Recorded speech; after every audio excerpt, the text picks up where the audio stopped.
Hello. Here's a little tip for those of you who are really getting into using Excel. If you've got a lot of sheet names in your workbook and you would like a list of those on one of the sheets.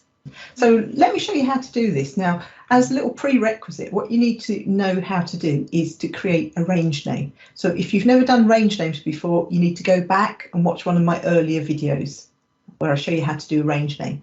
I'm just going to show you how to take it to the next level, where you're going to be writing formulas that call on actions and do things with the range name when you use it. So it's pretty neat, and I think you'll find it quite interesting to do. And we'll go to Formulas ribbon. We'll go to Name Manager, and I create a brand new name. So this one's called Get Workbook. So no gaps in range names, and you might want to write yourself a little comment here so that you remember later what this did. Equals get.workbook, open bracket 1, close bracket, and say OK. So nothing will happen when you do that. That's just what we need to set up ready for the second one. So the second one is here. Popped where I want the formula to go in a moment, and Name Manager, new name. This one's going to be called Worksheet Names. So here is where I will type this carefully in. I'm going to cheat and just paste it in to show you. I've got it much bigger here so that you can see exactly how to spell it. So if you're not very good at doing nested formulas yet, then you can just copy this.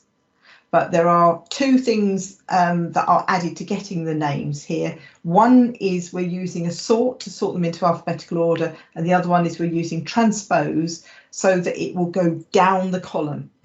So I'll say OK to create the name and then close that. That's ready to use. So all we need to do wherever we want to call this is type in equals and then the range name. That's the one there. So I'll just double click that in, tick it, and down it spills. There's the names. They are going down the column because we use transpose, and they are sorted alphabetically. But that is how you can use quite involved nested formulas inside range names to pull off a list of all the sheets in your workbook.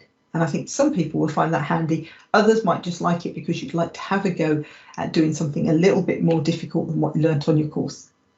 Anyway, let me know how you get on.